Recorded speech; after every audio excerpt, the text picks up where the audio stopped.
बिस्मिल्लाहिर्रहमानिर्रहीम। नाज़रीन अस्सलाम वालेकुम, मैं हूँ इमरान वसीम। नाज़रीन, दो मुख्तसर लेकिन अहम तरीन ख़बरों से अपने इस व्लॉग का आगाज़ करेंगे और ये डिटेल्स आपकी खिदमत में पेश करने के बाद हमारे प्रोग्राम की जो टॉप स्टोरीज़ हैं, जिनकी हेडलाइन, जिनके टाइटल थंबनेल पे आप नाज़रीन ने पढ़े हैं, फिर उन ख़बरों की डिटेल्स आपकी खिदमत में पेश करेंगे। तो प्रोग्राम का आगाज़ करने से पहले आपसे दरख्वास्त के चैनल को सब्सक्राइब कर लें, बेल आइकॉन का बटन प्रेस करें। वीडियो पसंद आए तो इसे लाइक और शेयर ज़रूर कीजिएगा।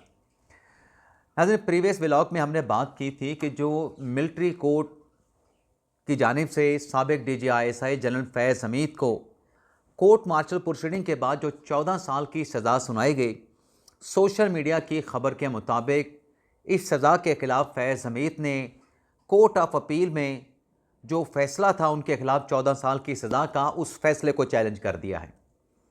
अब नाज़रीन, इस खबर की कन्फर्मेशन हो चुकी है कि फैज़ हमीद साहब की जो लीगल टीम है, उन्होंने मिलिट्री कोर्ट का फ़ैसला कोर्ट ऑफ अपील में चैलेंज किया है।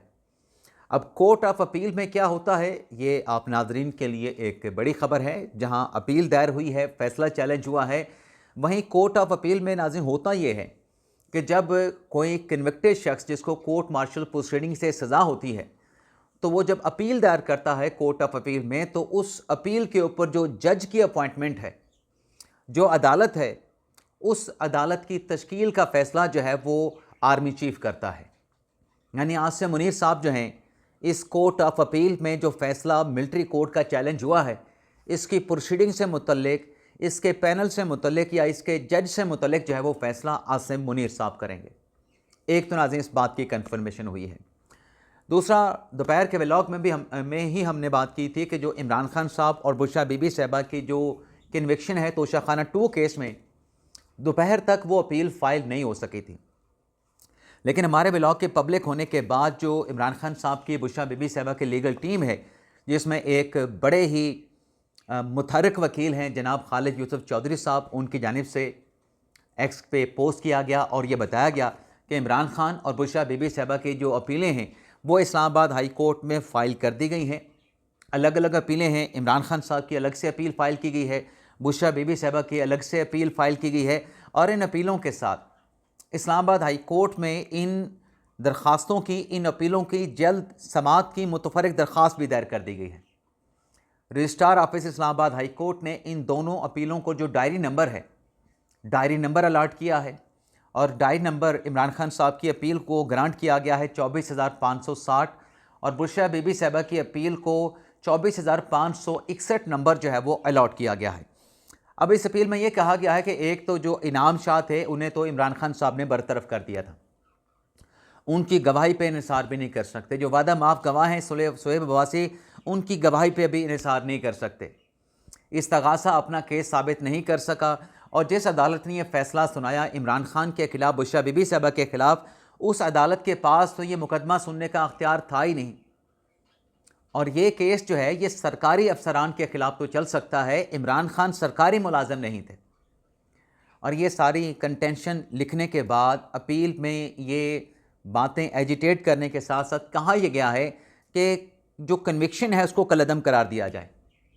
एक जुर्म में 2 मरतबा सज़ा नहीं हो सकती, और अपीलों को फौरी तौर पे समाअत के लिए मुकर्रर करके जो हुक्म इम्तना है, सज़ा को सस्पेंड करके हुक्म इम्तना जारी किया जाए, ज़मानत दी जाए दोनों मुलज़मान को, दोनों क्लाइंट्स को। अब देखते हैं कि ये अपीलें फ़ाइल होने के बाद डेफिनेटली इस पे बेंच बनना है, इब्तदाई समाअत होनी है, और बेंच बनाने का जो फ़ैसला है वो master of roster Islamabad high court के चीफ जस्टिस सरफराज डोगर साहब ने करना है। तो देखते हैं कब ये अपीलें समाअत के लिए मुकर्रर होती हैं, और जब ये अपीलें समाअत के लिए मुकर्रर होंगी तो बेंच कौन सा बनेगा, उस बेंच में कौन कौन से जजेस शामिल होंगे। अब नाज़रीन आते हैं अगली खबर पे, जो मैंने थंबनेल पे लिखा ना कि बिल्ली थैले से बाहर आ गई। नाज़रीन, जो पंजाब हुकूमत ने कानून बनाया प्रॉपर्टी एक्ट से मुतल्लिक, आज 2 मुख्तलिफ दरख्वास्तों की लाहौर हाई कोर्ट में समाअत हुई, और ये दरख्वास्तें PTI के MPS की जानिब से दायर की गई थी, और इन अपीलों में पेश हुए एडवोकेट अज़हर सदीक़ साहब। लेकिन इस केस की समाअत के दौरान लाहौर हाई कोर्ट ने एडवोकेट अज़हर सदीक़ साहब पर शदीद बरहमी या सिर्फ सादी बरहमी कर लें, आप शदीद ना करें, बरहमी और नाराज़ी का इजहार किया। अदालत की तरफ से कहा गया कि पीटीआई के 2 एमपीए ने ये अपीलें दायर की हैं, ये रिटें दायर की हैं कानून के ख़िलाफ़। क्या ज़रूरत थी इस मामले को सियासत ज़दा करने की? लाहौर हाई कोर्ट ने सवाल उठाया कि जब ये कानून पंजाब असम्बली से पास हो रहा था, क्या पीटीआई ने इस कानून के ख़िलाफ़ वहाँ पे एहतजाज किया? इस कानून के ख़िलाफ़ पीटीआई के अरकान ने वहाँ पे तकरीरें की? वहाँ पर तो कोई बात नहीं की गई, और यहाँ पे अब इस कानून को चैलेंज करके मामले को सियासत ज़दा किया जा रहा है। नाज़रीन, जब ये रिमार्क्स जज साहब ने दिए, ये रिमार्क्स मैंने पढ़े तो मुझे फ़ौरी तौर पे याद आया कि जब 2022 में इमरान खान साहब के ख़िलाफ़ तहरीक अदम एतमाद कामयाब हुई थी ना, तो तब पीटीएम की हुकूमत ने नैब कानून में तरमीम की थी। वो तरमीम इमरान खान साहब ने सुप्रीम कोर्ट ऑफ पाकिस्तान में चैलेंज की थी। उस पर 3 रुकनी बेंच बना था। जनाब उमरता बंदियाल साहब चीफ जस्टिस थे उस वक्त के, इजाज़ुल एहसन साहब सीनियर जज थे सुप्रीम कोर्ट के, और जस्टिस मंसूर अली शाह साहब। ये 3 रुकनी बेंच था जिसने, पहले तो बड़ा बेंच था लेकिन कुछ जजेज जो है मेरे ख्याल से, अगर मेरी याददाश्त दुरुस्त है, तो वो इस बेंच से अलहदा हो गए थे। तो मंसूर अली शाह साहब और बाकी जो 2 जजेस थे, उन्होंने जब इन अपीलों पे और समाअत का आगाज़ किया, तो तब भी उस अदालती कार्रवाई में यही इंकशाफ हुआ था कि जब ये नैब तरमीम पार्लियामेंट से पास की गई, तो तब पीटीआई ने इस कानून के ख़िलाफ़ कोई बात पार्लियामेंट में नहीं की, इस कानून पे किसी किस्म का कोई एहतजाज नहीं किया। लेकिन उस कानून को जो है वो चैलेंज कर दिया गया सुप्रीम कोर्ट ऑफ पाकिस्तान में, और अल्टीमेटली जो नैब तरमीम थे जिन्हें इमरान खान साहब ने चैलेंज किया था, वो तरमीम बरकरार रहीं और इमरान खान साहब को उन तरमीम का फ़ायदा भी पहुंचा। तोशाखाना 2 केस का जो रेफरेंस चलना था नैब की कोर्ट में, इन तरमीम के बरकरार रहने से वो फिर रेफरेंस चला, वो केस चला फिर स्पेशल सेंट्रल अदालत में इस्लामाबाद में। और भी कुछ इमरान खान साहब को फ़ायदे हैं उन्हीं नैब तरमीम को जिन्हें इमरान खान साहब ने चैलेंज किया था। तो अज़हर सदीक़ साहब ने, जब जज साहब ने ऑब्जर्वेशन दी कि आपको ये दरख्वास्तें वापस लेनी चाहिए, मामले को सियासत ज़दा ना करें, तो अज़हर सदीक़ साहब ने कहा कि जो डिस्प्यूट रेजोल्यूशन कमेटी बनाई गई है, उस कमेटी में फ़रीक़ैन जो है अपने साथ वकील नहीं ले जा सकते। इंतज़ामिया को जो अख्तियार दिया गया है वो गैर कानूनी, गैर आनी है। अब यहाँ से नाज़रीन जो असल कहानी है वो सामने आती है, यानी बिल्ली थैले से बाहर आती है कि वकला को एतराज़ इस कानून के ख़िलाफ़ इतना है कि डिस्प्यूट रेजोल्यूशन कमेटी में वकला की रिप्रेजेंटेशन को क्यों ख़त्म कर दिया गया।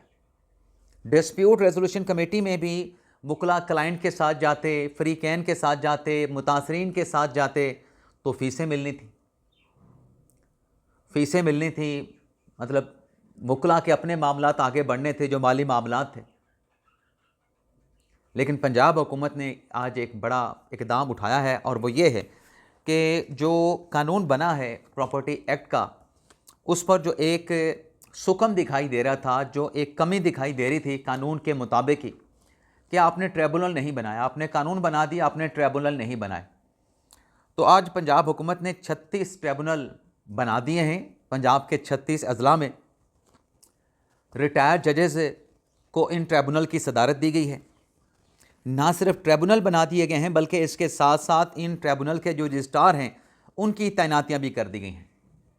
अब आलिया नीलम साहबा ने तो इस मामले पे फुल कोर्ट बनाने का फ़ैसला किया था, तो देखना ये होगा कि जब फुल कोर्ट बनेगा और इस कानून के ख़िलाफ़ जो दरख्वास्तें आई हैं उन पर समाअत करते हुए अब जो पंजाब हुकूमत ने ट्रिब्यूनल तश्कील देने, रजिस्ट्रार की तैनातियों का जो फ़ैसला किया है, इन इक़दामात पे क्या लाहौर हाई कोर्ट सेटिस्फाई होती है या कुछ और भी पंजाब हुकूमत को करना पड़ेगा। अब नाज़रीन आ जाते हैं खुफिया राब्तों पे, खुफिया मुलाकातों पे। नाज़रीन मुज़ाकरात की बातें चल रही थी। तहरीक तोफ़त आने पाकिस्तान ने कहा कि हम हुकूमत के साथ मुज़ाकरात करने के लिए तैयार हैं। वज़ीर आज़म शहबाज शरीफ साहब ने मुज़ाकरात की ऑफ़र की। अलीमा खान साहबा ने कहा कि नहीं, जो मुज़ाकरात करना चाहता है या मुज़ाकरात की बात करता है वो इमरान खान साहब का करीबी नहीं, इमरान खान का साथी नहीं। लेकिन बहरहाल तहरीक इंसाफ के रहनुमाओं ने कहा कि अलीमा खान साहबा भी मुज़ाकरात के मामले पे ऑन पेज हैं, उनको एतमाद में लिया गया है, बाकी उनका मौक़िफ़ अपना है, उनका तहरीक इंसाफ के साथ, सियासी मामलात के साथ कोई ताल्लुक़ नहीं।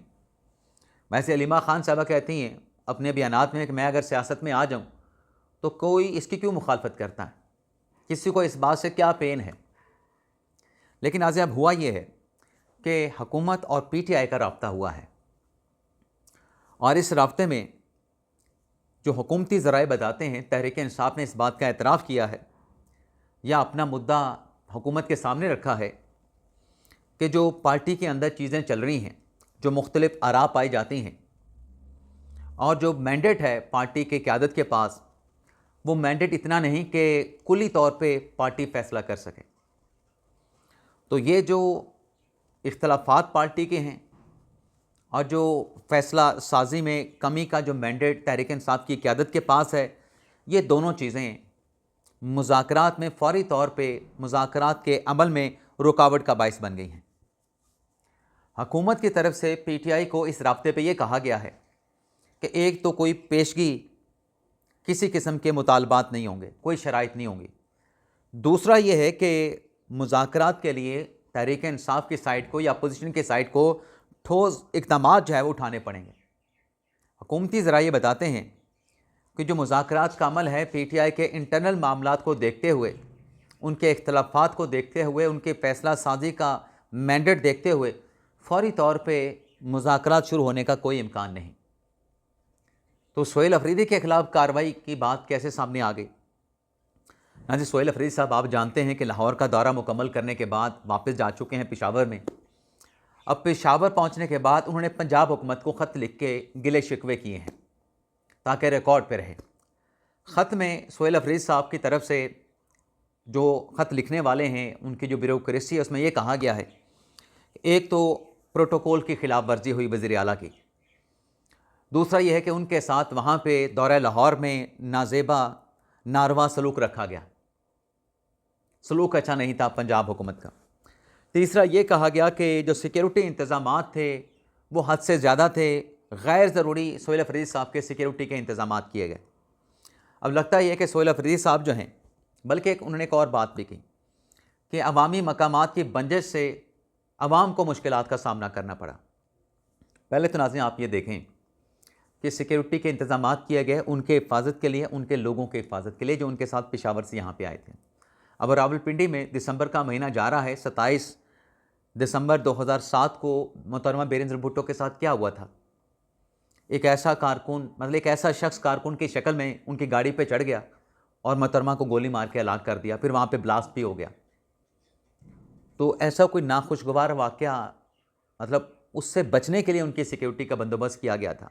लेकिन लगता ऐसे है कि जैसे अपनी जो सूबे की सिक्योरिटी है सोहेल अफरीदी साहब ने उसको ऑटो पे डाल रखा है। मखदूश है ना खैबर पख्तूनख्वा की सिक्योरिटी के हालात मखदूश हैं खैबर पख्तूनख्वा में, आपके सामने, पंजाब भी आपके सामने, वहाँ पे सिक्योरिटी के क्या हालात हैं, क्या सूरत हाल है। तो उनकी हिफाजत के लिए इंतजाम किए गए थे। लेकिन चूँकि जैसे मैंने कहा कि अपने सूबे को उन्होंने ऑटो पे लगा रखा है, तो वो शायद यही चाह रहे थे कि वहाँ पर भी उनकी जो सिक्योरिटी है पंजाब हुकूमत उसे ऑटो पे लगा देते हैं। और फिर अवाम की इतनी फ़िक्र है पंजाब की अवाम की कि अवामी मकामात की बंदिश से अवाम को मुश्किलात का सामना करना पड़ा। खैबर पख्तूनख्वा के अवाम की फ़िक्र भी कर लें। आपने लाहौर में इतने दिन गुजारे, आपने अडियाला जेल के बाहर इतने दिन गुजारे, आपने इस्लामाबाद में इतने दिन गुजारे, आपने पेशावर में कितने दिन गुजारे हैं, अपने सूबे में कितने दिन गुजारे हैं, अब आप कराची जा रहे हैं। आपको पंजाब की अवाम की फ़िक्र है, आपको सबसे पहले खैबर पख्तूनख्वा की अवाम की फ़िक्र होनी चाहिए। और फिर जो ये मजमा लेके आए थे उस पर एक और डेवलपमेंट हुई है, जो मैंने थंबनेल पे लिखा ना, सोहेल अफरीदी के ख़िलाफ़ कार्रवाई का फ़ैसला।